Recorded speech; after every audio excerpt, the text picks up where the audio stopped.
Hi friends, சின்ன மருமகள் serial இனி வரப்போகிற எபிசோட்ஸ்க்கான ப்ரோமோ தான் இந்த வீடியோவில் பார்க்க போகிறோம். வாங்க ஃப்ரெண்ட்ஸ் பார்க்கலாம். வேணும்னே கருப்பண்ணா பார்த்திங்க அப்படின்னா குழந்தைய சேதுவை பார்த்துக்க சொல்லிவிட்டு அங்கேருந்து விட்டுட்டு ஓடிட்டாரு. அப்புறம் குழந்தை அழுந்தா எப்படியும் அவன் தானே தூக்கி ஆகணும், பெத்த பிள்ளைய இது வரைக்கும் கையில் கூட தூக்காமல் இருக்கா. இப்போது நாம் குழந்தைய அழ வச்சிட்டோன்னா சேது தான் தூக்கணும்னு டமார்னு தட்டி குழந்தைய அழ வச்சிடுறாங்க. சேது குழந்தை இப்போ அழுதுன உடனே எல்லாரையும் கூப்பிட்டு பார்த்தாங்க, யாருமே வரது கிடையாது. இப்போ என்ன பண்ணுறது, குழந்தை ரொம்ப அழுதுகிட்டே இருக்கு அப்படின்னு நினச்சிட்டே இருக்காங்க. அப்போது உள்ளேருந்து சத்தம் கேட்குது. மலர் கூப்பிடுறாங்க. அண்ணா, குழந்தைய உங்களை பார்த்துக்க சொல்லிட்டு தானே நான் வந்தேன், குளிச்சுட்டு இருக்கேன்ல, குழந்தை அழுகுறான் பாருங்க, குழந்தைய தூக்குங்க, குழந்தை அழுதுகிட்டே இருந்துச்சுன்னா தொண்டை தண்ணியெல்லாம் வற்றி போயிடும், குழந்தைய தூக்குங்கண்ணே, பசியாக இருந்தால் பால் ஆற்றி வச்சுருக்கேன், அதை எடுத்து கொடுங்கண்ணே அப்படின்னு மலர் உள்ளே இருந்து பேசுகிற சத்தம் கேட்குது. இப்போது சேது புரிஞ்சுக்கிறாங்க, மலர் குளிச்சுட்டு இருக்கா போல இருக்குது, வீட்டில் மற்றவங்க யாரையும் கூப்பிட்டா வரவே மாட்டேன்றாங்க. அப்போது மலர் இப்போதைக்கு குழந்தைய தூக்க முடியாது அப்படின்ட்டு சேது வேறு வழியே இல்லாமல் குழந்தைய தூக்க வராங்க. குழந்தைய தூக்கி அவருடைய மடியில் வச்சு குழந்தைய சமாதானம் பண்ணதுக்கப்புறமா சேதுவுக்கு குழந்தைய ரொம்ப ரொம்ப பிடிச்சிருக்கு. அவங்கள முதல் டைம் குழந்தைய தூக்கி தொட்டு பார்க்கும்போது சேதுக்கு இது என்னுடைய ரத்தம், என் பிள்ளைல, மாமா சொன்னது அத்தனையும் உண்மைதானே, அப்படி சின்ன வயசில் என்ன பார்க்குற மாதிரியே இருக்கு இவனை பார்த்தா, ஏமாவன் என்ன மாதிரி இல்லாமல் வேறு எப்படி இருப்பான், கண், மூக்கு, கை, காது எல்லாமே என்ன மாதிரியே இருக்குது அப்படின்றத சேது உணர்றாரு. அதை உணர்ந்ததுக்கப்புறமா குழந்தையே கொஞ்சிட்டு இருக்காங்க. அந்த சமயம்னு பார்த்து ராசாங்கம் வீட்டுக்குள்ளே வராங்க. கருப்பண்ணா இதை பார்த்துட்டு, ஐயோ இவர் வேற இந்த சமயத்தில் உள்ளே வராரு, இப்போ தான் எல்லாம் நல்லா போயிட்டு இருந்தது, கெடுத்துட்ருவார் போல இருக்கேன்னு நினச்சிக்கிட்டே இருக்காரு. எப்படியாச்சும் அவரை தடுக்கணும்னு சத்தம் போட்டு கூப்பிடவும் முடியாது, ஏதாச்சும் பண்ணலாம்னு நினச்சிட்டு இருக்கும்போது உள்ளே வந்தவர் சட்டுன்னு சேது குழந்தைய தூக்கி வச்சுட்டு இருக்கிறத கவனிச்சிடுறாங்க. கவனித்த அடுத்த நிமிஷமே அவர் ரொம்ப நாளுக்கு அப்புறம் எப்படியோ ஒரு வழியாக சேது குழந்தைய தூக்கி வச்சிருக்கான் போல இருக்கே, இதை பார்க்கும்போதே நமக்கே அதிசயமாக இருக்கேன்னு அவரும் எந்த ஒரு டிஸ்டர்பும் பண்ணாமல் ராசாங்கமும் அமைதியாக என்ன பண்ணுறாரு, அடுத்து சேது பார்த்த மாதிரி நேராக வராமல் அப்படியே ஒதுங்கி வேறு சைடு போய் மறைஞ்சு நின்று அவரும் எட்டி பார்க்குறாரு. பரவாயில்லையே, நாம் ஒன்று நினச்சா அது ஒன்று நடக்குதேன்னு நினச்சோம், ஆனால் கரெக்டாக அவரும் நமக்கேற்ற மாதிரியே நடந்துக்கிறாரு. சேது குழந்தைய தூக்கணுன்றதுல பெரிய மாமாவுக்கு கூட இஷ்டம் இருக்குது போல இருக்குது அப்படின்னு தான் நினச்சிட்டு இருக்காங்க. அதுக்கப்புறம் சேது ரொம்ப நேரமாக குழந்தைய தூக்கி வச்சு ஆட்டிக்கிட்டே இருக்கும். குழந்தைக்கு பசி போல இருக்குது அப்படின்னு கிச்சனுக்கு நேராக கொண்டு போகிறாங்க. கொண்டு போயிட்டு அங்கே பால் புட்டியில் பால் ஆற்றி வச்சுருக்காங்க, அதை எடுத்துகிட்டு குழந்தைக்கு கொடுக்குறாங்க. கொடுத்ததுக்கப்புறமா தான் சமாதானமாகறாங்க. அப்படியே சமாதானமாகி குழந்தை தூங்கிடோன்னு பார்த்தா சேதுவோடைய மடியிலே சேது மேலேயே சுச்சா போயிடுச்சு.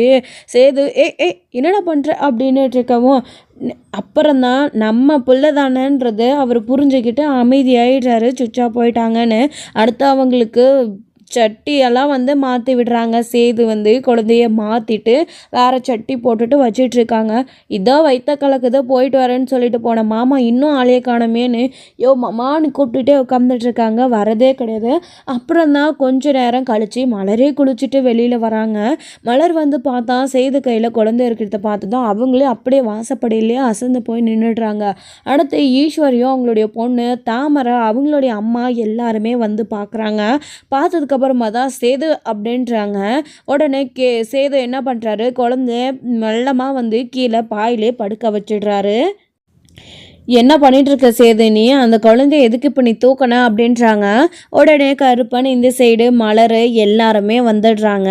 வந்த உடனே என்னாச்சு இப்போ, எதுக்கு இப்போ சத்தம் போட்டுட்ருக்கீங்க, குழந்தை அழுதுகிட்டே இருந்துச்சு, ஆனால் எங்கண்ணா போயிட்டீங்க அப்படின்னு. அத்தா எனக்கு வேற நீ குழந்தைய என்கிட்ட விட்டுட்டு போன உடனே வயிற்ற கலக்க ஆரம்பிச்சிருச்சா, அதான் சேது இங்கே இருந்தால் 2 நிமிஷம் அவனை பார்த்துக்க சொல்லிட்டு போனேன், என்னப்பா சேது குழந்தைய ஏதாச்சும் கிள்ளி அள வச்சிட்டியா அப்படின்றாங்க. மாமா நான் என்னம்மா அம்மா பண்ணான், குழந்தை திடீர்னு பசிக்க அழ ஆரம்பிச்சிட்டான், அதான் நான் தூக்கி கையில் வச்சிட்டு இருந்தேன் அப்படின்றாங்க. ஏன் சேது உனக்கு எதுக்கு இந்த வேலை, குழந்தை எங்கேயாச்சும் அழுந்துட்டு கிடக்கட்டும்னு விட்டுற வேண்டியது தானே, எதுக்கு நீ அந்த குழந்தைய இப்போ தூக்கின அப்படின்றாங்க. என்ன பேசுகிறீங்க நீங்கள், குழந்தை அவருடையது. அவர் குழந்தை கண் முன்னாடி அழுறதை பார்த்துட்டு அவரால் எப்படி அமைதியாக இருக்க முடியும்? அதுவும் குழந்தை பசிக்கு அழுந்திருக்கு. அப்படியே குழந்தை ரொம்ப நேரம் அழுதுகிட்டே இருந்தால் அழுது குழந்தையோட தொண்டை தண்ணியே வற்றி போகும். அப்படி வரைக்கும் குழந்தைய யாராச்சும் விட்டு வைப்பாங்களா? அது குழந்தையோட உடம்புக்கு தானே பிரச்சனையாகும். ஏங்க, அழுத குழந்தைய தூக்கிறதுக்கு யாருங்க வேணும்? யார் வேணாலும் தூக்கலாம். நீ தான் தூக்கணும், நான் தான் தூக்கணும் அப்படின்றது கிடையாதுங்க. குழந்தைய தூக்கிறதுக்கு போய் இப்படி பேசிகிட்டு இருக்கீங்க, உங்களுக்கெல்லாம் கொஞ்சமாச்சும் மனசாட்சி இருக்கா அப்படின்னு கேட்குறாங்க. நம்ம மலர் ஈஸ்வரியை அதே சமயத்தில் கரெக்டாக மோகனா எல்லாருமே ராசாங்கம் கரெக்டான டைமுக்கு வராங்க. அவங்களுடைய அம்மா வந்த உடனே என்னாச்சு அப்படின்னு கேட்குறாங்க. குழந்தை அழுதுகிட்டே இருந்துச்சு அத்தை, மாமா தூக்கி வச்சுட்டு இருந்திருக்காரு, அதுக்கு போய் குழந்தைய ஏன் தூக்கணும் செய்யுதுன்னு இவங்க கேட்டுட்ருக்காங்க. இது நியாயமா அப்படின்றாங்க. மலர் இருந்துக்கிட்டே, ஏன் ஈஸ்வரி உனக்கு வேறு வேலையே இல்லையா? அவன் பிள்ளையே அவன் தூக்குறான், உனக்கு என்ன பிரச்சனை வந்துச்சு அப்படின்றாங்க. இதை வச்சு யாரும் தனியாக சண்டை போட வேணாமா, குழந்தை தனியாக அழுதுகிட்டே இருந்துச்சு, ரொம்ப நேரமானு தான் தூக்கணுமா, வேறு எதுவும் கிடையாது அப்படின்றாங்க. அப்படியே தூக்குனாலும் என்ன செய்யுது தப்பு? குழந்தைய நீ தூக்கி பார்த்தது ஒரு தப்பும் கிடையாது. அவன் உன் பிள்ளை, எல்லா உரிமையும் இருக்குது. அத்தை குழந்தைய நம்மளை பார்த்துக்க சொல்லி பத்திரமா பொறுப்பாக வளர்க்க சொல்லி நம்மக்கிட்ட குழந்தைய ஒப்படைச்சிட்டு போயிருக்காங்க. நம்ம வீட்டோடைய வாரிசு, இதை பார்த்துக்க வேண்டியது நம்மளுடைய கடமை. இதை யாரும் குறை சொல்ல முடியாது. என்னடி ஈஸ்வரி, சட்டப்படி பார்த்தா நீயும் இந்த குழந்தைய தூக்கி வளர்க்கணும். நீ இந்த குழந்தை இருக்கிற திசை பக்கம் கூட எட்டி பார்க்க மாட்டேன்ற. ஆனால் தூக்குன சேதை நிற்க வச்சு கேள்வி கேட்டுட்ருக்கியா? போயே உங்கள் வேலையை பாருங்க போங்க அப்படின்றாங்க. இது எல்லாத்தையுமே ஐஸ்வர்யா கேட்குறாங்க. கேட்டுட்டு அங்கே நின்றுருக்கோம். உடனே ஈஸ்வரி போயிட்டு பாத்தி ஐஸு குழந்தைய மல்ல அவர் தூக்கி கையில் பார்க்க ஆரம்பிச்சிட்டாரு. இனிமேலுக்கு குழந்தை பாசம் அவர் இழுத்துடக்கூடாது, நீ எப்படியாச்சும் அது வரைக்கு சேது மனசை மாற்றப்பாரு அப்படின்றாங்க. நானும் எவ்வளவோ மாமா மனசை மாற்ற பார்க்குறேன், ஆனால் எதுவுமே முடிய மாட்டேந்தே அத்தை, நான் என்ன பண்ணட்டும் அப்படின்னு ஐஸ்வர்யா சொல்லிட்டு இருக்காங்க. ஆண்டி நீங்களே ஏதாச்சும் ஐடியா கொடுங்க அப்படின்னு.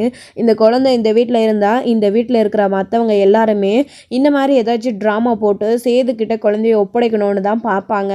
பேசாமல் இந்த குழந்தைய தூக்கிட்டா எப்படி அப்படின்றாங்க. வெளியாளுங்க யாரும் வராமல் இங்கேருந்தே நாமளே இந்த குழந்தைய தூக்கிட்டோம் அப்படின்னா நம்ம மேலேயே சந்தேகம் வர ஆண்டி, வேண்டாம் அப்படின்றாங்க. சரி பேசாமல் அப்பா அம்மா கிட்ட சொல்லி இந்த குழந்தைய தூக்க சொல்லிடலாமா அப்படின்றாங்க. அது எப்படி முடியும் ஆண்டி நம்மளால் அப்படின்றாங்க. பார்ப்போம், ஏதாச்சும் வழி கிடைக்காமலையா போயிடும். முதல்ல அந்த குழந்தைய இங்கேருந்து எங்கேயாச்சும் தூக்கிட்டு போய் விட்டுட்டு வரணும். அப்போ தான் உங்கள் 2 பேருடைய வாழ்க்கைக்கு ஒரு நல்ல அர்த்தம் கிடைக்கும் அப்படின்ற மாதிரி ஈஸ்வரி சொல்லிட்டு இருக்காங்க. மலர், குழந்தைய தூக்கிட்டு போய் தூங்க வைமா, இது ஒரு விஷயம்னு தேவையில்லாமல் சண்டை போட்டுட்ருக்கா. அவளுக்கு தான் எங்கே சேர்த்து குழந்தைய தூக்கிடுவானே, 2 பேரும் குழந்தையும் அப்பாவும்மா ஒன்று சேர்ந்துருவாங்களோன்ற பயம் அவளுக்கு. அவசரப்பட்டு நம்ம ஐஸ்வர்யா வேற சேதுக்கு கல்யாணம் பண்ணி வச்சிட்டோம். கல்யாணம் பண்ணி வச்சது தப்போன்னு இப்போ தோணுது. குழந்தைய ஒரு கையில் வச்சுக்கிட்டு இன்னொரு சைடு புது பொண்டாட்டியோடு அவன் இருக்கிறப்போ அவனோட மனசு எந்த நிலமையில் இருக்குன்றதை நம்மளால் புரிஞ்சிக்க முடியுது. அந்த சூழ்நிலையும் குழந்தைய அழுது அப்படின்னு உடனே குழந்தைய தூக்கி கொஞ்சிருக்கான் சேது. இதுவே பெரிய விஷயம், நீ தூக்கு மலர் அப்படின்னு குழந்தைய தூக்கி அவங்க வச்சுட்டு தூங்க வைக்கலான்னு தொட்டியில் போட்டு ஆடிட்டு இருக்காங்க. சரி போங்க எல்லாரும், அவ்வளோதான், என்ன இதுக்கு மேலே வேடிக்கை பார்த்துட்டு ராசாங்கம் சொன்ன உடனே அவங்க வேலையை பார்க்க ஆரம்பிச்சிட்டாங்க. இந்த சைடு பார்த்தீங்க அப்படின்னா பிறந்த குழந்தைக்கு தடுப்பூசி போடணும்னு தமிழ் செல்விக்கு சொல்லியிருக்காங்க. அப்போத்தா வீட்டில் மற்றவங்க எல்லாருமே இருக்காங்க. ஆமாம் தமிழ், குழந்தைக்கு தடுப்பூசி போடணும், அது போட்டால் தான் எந்த ஒரு நோய் நொடியும் குழந்தைக்கு இல்லாமல் இருக்கும். உனக்கு தெரியாதது எதுவுமே இல்லை தமிழ் அப்படின்னு உடனே ஆமாம் அப்படின்னு சொல்லிட்டு தடுப்பூசி போடுறதுக்காக ஹாஸ்பிட்டல் கூட்டிகிட்டு போகணுன்னு நினைக்கிறாங்க. அப்போது இன்னொரு குழந்தைக்கு போடணும்ல அப்படின்றது யோசிக்கக்கூடிய ஒரு விஷயமா இருக்குது. அதை யோசிச்சு பார்த்துட்டு மலருக்கு கால் பண்ணி சொல்லலான்னு சொல்லிட்டு மலருக்கு கால் பண்ணுறாங்க. தமிழ் செல்வி அக்கா குழந்தைக்கு இன்றைக்கி தடுப்பூசி போடணுங்க்கா, நாங்கள் இங்கே பாப்பாவை தூக்கிட்டு தடுப்பூசி போட போகிறோம், நீங்களும் தம்பியை தூக்கிட்டு தடுப்பூசி போட்டுட்டு வந்துடுறீங்களா அப்படின்றாங்க. சரி தமிழ், அப்புறம் எப்படி இருக்க தமிழ், நீ உனக்கு உடம்புக்கெல்லாம் பரவாயில்லையா அப்படின்றாங்க. அக்கா எனக்கு ஒரு பிரச்சனையும் இல்லைக்கா, நான் நல்லா தான் இருக்கேன், ஆனால் மனசளவில் தான் ரொம்ப என் குழந்தைய பிரிஞ்சு நான் வேதனையாக இருக்கேன். நான் ஒவ்வொரு விஷயமும் செய்யும் போதும் பார்த்து 2 குழந்தைக்கும் செய்யணும்னு எவ்வளோ கற்பனையும் ஆசையும் வளர்த்து வச்சுருந்தேன். இப்போது பாப்பாவுக்கு மட்டும் எல்லா விஷயங்களையும் தனியாக செய்யும் போது எனக்கு ரொம்ப ரொம்ப கஷ்டமாக இருக்குக்கா. தம்பியோட ஞாபகம் வந்துக்கிட்டே இருக்குது. சீக்கிரமாக எவ்வளோ சீக்கிரம் முடியுமோ அவ்வளோ சீக்கிரம் நான் தம்பியை என் கூடவே கூட்டிகிட்டு வச்சுப்பேன் அப்படின்னு தமிழ் செல்வி சொல்லிட்டு இருக்காங்க. விடு தமிழ், இப்போ என்ன ஹாஸ்பிட்டலுக்கு குழந்தைய கூட்டிகிட்டு போய் தடுப்பூசி போட்டுட்டு வரணும் அவ்வளோதானே, சரி கூட்டிகிட்டு போய் போட்டுட்டு வரேன் அப்படின்ட்டாங்க. அக்கா தனியாக போகாதீங்க, கூட ஆள் கூட்டிகிட்டு போங்க, பார்த்துக்கா குழந்த பத்திரம் அப்படின்றாங்க. சரி தமிழே நான் பார்த்துக்கிறேன் அப்படின்றாங்க. அதுக்கப்புறம் மலர் வந்து குழந்தைய தூங்க வச்சதுக்கப்புறமா நேராக மோகனா கிட்ட வராங்க. இங்கே எல்லாருமே இருக்காங்க. அத்தை குழந்தைய தடுப்பூசி போட்டுட்டு வரணும்னு தமிழ் கால் பண்ணி சொன்னால் அங்கே பாப்பாவுக்கு போட போகிறாங்களாம், பிறந்து 4-5 நாள் ஆயிடுச்சுல, குழந்தைக்கு தடுப்பூசி போடணும்ல அப்படின்றாங்க. ஆமாம் மலர், குழந்தைக்கு இதெல்லாம் கண்டிப்பாக போட்டே ஆகணும் அப்படின்றாங்க. ஹாஸ்பிட்டலுக்கு கூட்டிகிட்டு போயிட்டு வந்துடுங்க அப்படின்னு. என்ன மோகனா தனியாக அனுப்புறியா, நீயும் கூட போயிட்டு வா, குழந்தைக்கு தடுப்பூசி போட போகிறீங்க, குழந்தை அழுதுகிட்டே இருப்பான், கை கால்லாம் வீக்கு இருக்கும், வலிக்கும், குழந்தைக்கு ஊசி போட்டால் எப்படி குழந்தை தாங்கிக்கும், நீயும் கூட போ, மலரால் மட்டும் சமாளிக்க முடியாது அப்படின்றாங்க. சரிங்க நான் போயிட்டு வந்துடுறேன்னு இந்த விஷயத்த ஈஸ்வரி தெரிஞ்சுக்கிறாங்க. தெரிஞ்ச அடுத்த நிமிஷமே இப்போது ஐஸ்வர்யா கிட்டேயும் இந்த விஷயத்த போய் சொல்லவும், சூப்பர் ஆண்டி, நல்ல ஒரு விஷயம், நல்ல ஒரு வாய்ப்பு கிடச்சிருக்கு அப்படின்னு உடனே ஐஸ்வர்யா அவங்களுடைய அப்பாவுக்கு கால் பண்ணி இந்த மாதிரி ஹாஸ்பிட்டலுக்கு குழந்தைய தடுப்பூசி போட தூக்கிட்டு போகிறாங்க அப்படின்னு ஹாஸ்பிட்டலுடைய பேரை சொல்லிவிட்டு நீங்கள் போய் எப்படி அந்த குழந்தைய கை மாற்றிடுங்க அப்படின்னு சொன்ன உடனே சரி, உடனே அவங்களும் கால் கட் பண்ணிவிட்டு அடுத்து ஒரு பாட்டியை வச்சு குழந்தைய தூக்கலான்னு பிளான் பண்ணிடுறாங்க. தமிழ்செல்வி பாப்பாவை தூக்கிட்டு அவங்களுடைய அம்மாவும் அவங்களுடைய தங்கச்சியோடு சேர்ந்து ஒரு சைடு தடுப்பூசி போகிறதுக்கு வேற ஒரு ஹாஸ்பிட்டலுக்கு, அவங்க டெலிவரி ஆன ஹாஸ்பிட்டலுக்கு போய் தடுப்பூசி போட்டுட்டு வர போகிறாங்க. குழந்தைக்கு அங்கே போனதுக்கப்புறமா அவங்களுடைய பிறந்த நாள் இதெல்லாத்தையும் கன்வின்ஸ் பண்ணி குழந்தைக்கு தடுப்பூசியும் போடுறதுக்காக சிஸ்டரும் வாங்கிட்டு போய் தடுப்பூசி போட்டுட்டு இவங்கள வெயிட் பண்ணுறாங்க. தமிழ்செல்வி குழந்தைய கொடுத்து அனுப்பின உடனே என் குழந்தைன்னு சொல்லிட்டு அங்கேயே நின்றுக்கிட்டு பார்த்துட்டே இருக்காங்க. அங்கேயே எங்கேயுமே நவறதே கிடையாது. அந்த கேட் கிட்டே குழந்தைய உள்ளே வச்சுருக்காங்கன்னா வெளியவே கதவு கிட்டே நின்றுட்டுருக்காங்க. தமிழ் தடுப்பூசி போட்ட உடனே குழந்தைய கொடுத்துருவாங்க தமிழ், நீ ஏன் இவ்வளோ பயப்படுற, இங்கே வா அப்படின்றாங்க. இல்லைம்மா குழந்தைய உள்ளே தனியாக தூக்கிட்டு போயிருக்காங்க, நான் எங்கேயும் வரமாட்டேன், நான் இங்கேயே தான் இருப்பேன், உங்களுக்கெல்லாம் தெரியாது, குழந்தையெல்லாம் இப்போ ஜாக்கிரதையாக பார்த்துக்கணுன்னு தமிழ்செல்வி கூடவே இருக்காங்க. அதுக்கப்புறம் சிஸ்டர் உள்ளேயும் வெளியும் போயிட்டு ஏம்மா அங்கேயே நின்றுட்டுருக்கீங்க, நான் தான் சொன்னல வெயிட் பண்ண சொல்லி அப்படின்றாங்க. இல்லை குழந்தை அப்படின்றாங்க. குழந்தைக்கு தடுப்பூசி போட்டுட்டாங்க, குழந்தை சேஃபாக தான் இருக்குது, இந்தாங்க பிடிங்க, குழந்தைய கொஞ்சம் நேரம் இங்கேயே வச்சுருங்க, அப்புறமா கிளம்புங்க, குழந்தைக்கு எப்போ தானே ஊசி போட்டிருக்கு அப்படின்னு உடனே சரின்னு சொல்லிட்டு அவங்களும் அங்கேயே உட்காந்துட்ருக்காங்க. அதுக்கப்புறம் நீங்கள் யாராச்சும் ஒரு ஆள் வாங்க, குழந்தைக்கு தடுப்பூசி போடுறதுனால செருப்பெல்லாம் கொடுக்கணும், ஃபீவர் வரும், அப்பப்போ கொடுத்துக்கிட்டே இருக்கணும் அப்படின்னு அதை வாங்கிட்டு வருவீங்கன்னு கூப்பிடவும், ஸோ நீ இங்கே அக்கா கூடவே இருடி, நான் போயிட்டு டானிக் வாங்கிட்டு வரேன்னா அவங்களுடைய அம்மா உள்ளே போயிட்டு சிறப்பு வாங்கிட்டு வரதுக்காக போய் சிஸ்டர்கிட்ட சிறப்பும் வாங்கிட்டு அவங்க எத்தனை டைம் கொடுக்கணும், எவ்வளோ டைமுக்கு கொடுக்கணுன்றதெல்லாம் சொல்கிறாங்க. அதெல்லாம் கேட்டுக்கிட்டு வந்துட்டுருக்காங்க. இன்னொரு சைடு கருப்பனோட சேர்ந்து டிரைவரை கூட்டிக்கிட்டு இவங்க 3 பேரும் சேர்ந்து தடுப்பூசி போகிறதுக்காக ஹாஸ்பிட்டலுக்கு போயிட்டுருக்காங்க.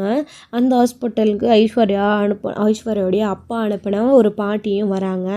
இவங்கள நோட் பண்ணுறாங்க. கரெக்டாக அவங்க அங்கே வெளியே வெயிட் பண்ணிகிட்ருக்கவும் இவங்க வந்த உடனே குழந்தைய உள்ள சிஸ்டர்கிட்ட குழந்தைக்கு தடுப்பூசி போடணும்னு சொல்லி மோகனா கொடுக்குறாங்க. அப்படி கொடுத்த உடனே கொடுத்துட்டு வெயிட் பண்ணுறாங்க. குழந்தை தடுப்பூசி அவங்களே தான் போடுவாங்களா, நம்மக்கிட்ட கொடுத்து போட மாட்டாங்களா மலர், குழந்தை அழுவாங்கல்ல அப்படின்றாங்க. அதான் சிஸ்டர்லாம் இருக்காங்கல்ல, டாக்டர் போடுவாங்க, சிஸ்டர் கூட இருக்காங்க, எல்லோரும் பார்த்துப்பாங்க அத்தை, எதுவும் குழந்தைக்கு ஆகாதுன்னு சொல்லிட்டு இங்கேயே வெயிட் பண்ணி பேசிட்டு உட்காந்துட்ருக்கவும் அப்போ தான் அந்த கிளவி போயிட்டு இவங்க உள்ளே இங்கேயே இருக்காங்க, உள்ளே யாரும் இல்லைன்றத நோட் பண்ணுறாங்க. சிஸ்டரும் குழந்தைய அங்கே தொட்டியில் போட்டு அடுத்த நிமிஷமே கிளம்பி வெளியில் வந்துடுறாங்க இன்ஜெக்ஷன் போடணும் அப்படின்றதுக்காக. அப்போது அந்த கிளவி உள்ளே க்ளீன் பண்ணுறவங்க மாதிரி எதுவுமே தெரியாத மாதிரி நைஸாக யாரும் பார்க்கறதுக்கு முன்னே உள்ளே போய் குழந்தைய தூக்கிட்டு அங்கேருந்து எஸ்கேப் ஆகி ஓடி போயிடுறாங்க. இவங்க அது எதையுமே கவனிக்காமே இருக்காங்க. அடுத்து வந்து குழந்தைய உள்ள சிஸ்டர் தூக்கி இன்ஜெக்ஷன் போடணும்னு போய் பார்க்குறாங்க. குழந்தைய காணோன்னு உடனே ஏம்மா குழந்தைய தூக்கிட்டு வந்துட்டிங்களா அப்படின்றாங்க. என்னம்மா சொல்கிறீங்க, குழந்தைய உங்ககிட்ட தானே கொடுத்தோம், நீங்கள் தானே இன்ஜெக்ஷன் போடணும்னு தூக்கிட்டு போனீங்க அப்படின்னு உடனே ஊசி போடணும்னு தொட்டியில் போய் குழந்தைய பார்த்தா காணோம் அப்படின்றாங்க. உடனே எல்லாரும் பரபரப்ப ஆரம்பிக்கிறாங்க. மலர், மோகனா எல்லாரும் நர்ஸ்கிட்டையும் டாக்டர்கிட்டையும் சண்டை போட்டுட்ருக்காங்க. குழந்தைய காணோன்னு இப்படி அசால்ட்டாக பதில் சொல்கிறீங்களே, பச்சைலாம் குழந்தை அப்படின்னு சண்டை போட்டுட்ருக்கும்போது கருப்பன் ஒரு பக்கம் வந்து சேதுக்கு உடனே கால் பண்ணி தடுப்பூசி போடலான்னு குழந்தைய ஹாஸ்பிட்டல் தூங்கிட்டு வந்துச்சு மாப்பிள்ள, குழந்தைய காணோம் அப்படின்றாங்க. என்ன மாமா விளையாடுறியா, சும்மா விளையாட்டுக்கு கூட அப்படி சொல்லாதன்னு சேது சொல்கிறாரு.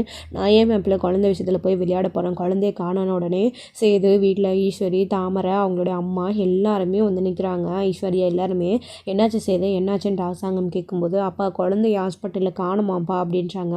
இதை கேட்ட உடனே எல்லோரும் துடிக்க ஆரம்பிச்சிடுறாங்க. ஈஸ்வரியும் அவங்களுடைய பொண்ணும் ரொம்ப ரொம்ப சந்தோஷப்படுறாங்க. அப்போது குழந்தைய நான் நல்லபடியாக ஐஸ்வர்யாவோட அப்பா தூக்கியாச்சு அப்படின்னு.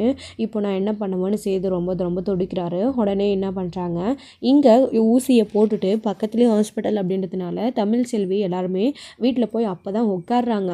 உட்காந்து அடுத்த நிமிஷம் சேது ஃபோன்லேருந்து தமிழ்செல்விக்கு ஃபோன் வருது. அப்படியே வந்து என்ன திடீர்னு ஃபோன் வருதுன்னு முதல்ல எடுக்காமல் விடுறாங்க. திரும்ப திரும்ப ஃபோன் பண்ணிகிட்டே இருக்கவும் அட்டன் பண்ணி, என்ன இப்போ எனக்கு எதுக்கு கால் பண்ணுறீங்க அப்படின்னு அவங்க கேட்கவும், கோவமா ஃபோன் அட்டன் பண்ணி, அதாவது எங்கடி என் குழந்தைன்றாங்க. என்னது குழந்தையா அப்படின்னவும், இங்கே பாரு குழந்தைய காணும், ஹாஸ்பிட்டலில் தடுப்பூசி போட்டுட்டு வரதுக்காக தூக்கிட்டு போனாங்க. அங்கேருந்து குழந்தையே காணும். நீ தானே குழந்தைய தூக்கிட்டு போயிருப்ப, நீ தானே மலருக்கு கால் பண்ணி தடுப்பூசி போடணுன்னு சொல்லி ஹாஸ்பிட்டலுக்கு போக சொன்னேன். அப்போது ஹாஸ்பிட்டலுக்கு குழந்தைய தனியாக தூக்கிட்டு வராங்கன்னு உடனே அங்கேருந்து நீ குழந்தைய தூக்கிட்டு போயிட்டல்லன்னு செய்து சொல்லவும், எனது என் குழந்தைய காணுமான்னு தமிழ்செல்வி அப்படி அலம ஆரம்பிச்சிடுறாங்க. என் குழந்தை மட்டும் என் கைக்கு வரலைன்னா உங்கள் யாரையும் நான் சும்மா விட மாட்டேன் அப்படின்னு தமிழ்செல்வி சொல்லிட்டு, அமைச்சி உங்களுக்கு இப்போ சந்தோஷமா, என் குழந்தைய காணுமா, எல்லாருமா சேர்ந்து என் குழந்தைய தொலைச்சிட்டாங்க.